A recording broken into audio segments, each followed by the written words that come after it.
Yo, what's up mga boss? No, JSR Soundworks nga pala kung galing ka sa YouTube, ano tayo dito? Sa Facebook, yan, shoutout sa'yo.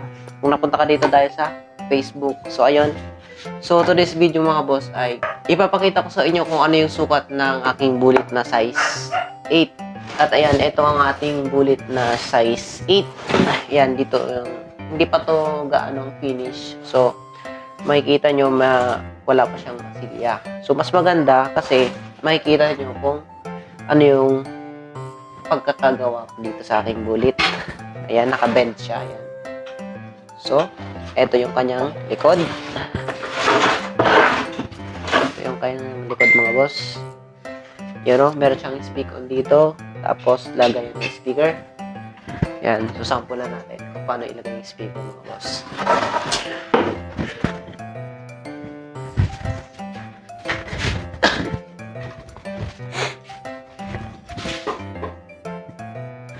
So, ito nga palang speaker na ito mga boss is sample lang. So, ilalagay natin. Ayan o. Yun.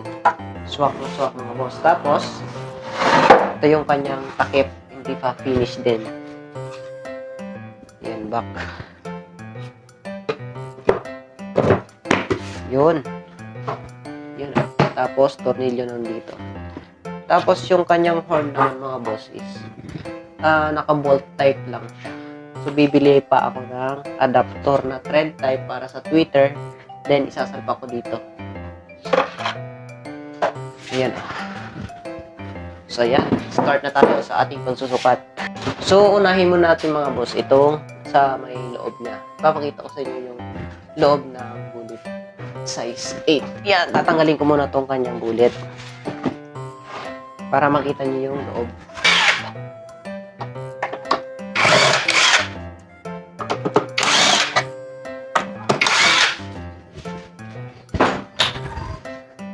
So, ito, tatanggalin muna natin. Ito nga pala yung size ng ating bullet na size 8. Yan o. Makikita nyo, 9 inches. Din yung kanyang haba naman, 10.75. And ito naman yung kanyang tweeter na bolt type.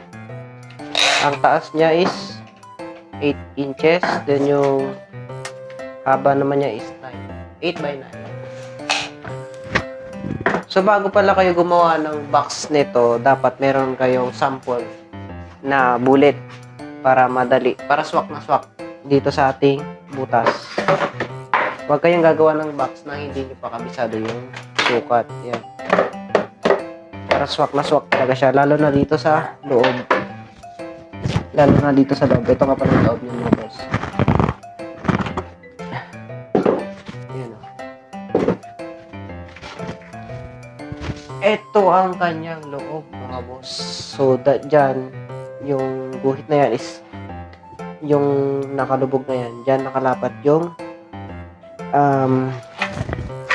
dyan nakalapat. Yan. Para wala talagang kawala yung boses ng ating speaker na ilalagay. Para buong-buo talaga yung kanyang tunog. Yan. Ang lapad nga pala nito mga boss is, ayan o, 11 inches yung kanyang lapad. Then yung taas naman niya dito sa loob, 17 inches. So yung pinaka-total niya is 18.25 inches. Sigan. Tapos yung kanyang lapad naman, total na lapad is nasa 12.25 inches. So, tapos yung haba naman niya sa likod is 12.75. So nagkamali ako dito mga boss kasi sobrang haba nitong horn. Hindi siya malalagyan ng dual magnet na speaker. Kasi sobrang nakalitaw na siya dito. So, kapag gagawa kayo, make sure na mas mahaba yung sa likod. Yan. Ayan mga boss. Yan. So, yun lang muna ngayon mga boss, no? At medyo hindi pa tayo marunong mag-vlog dito sa YouTube. Ayan. Yun na lang muna. So, soon, gagawa tayo ng mga sukat ng speaker box natin. Tulad nitong mga naka... ano dito. So, yun lang. Tapos na! Tinola.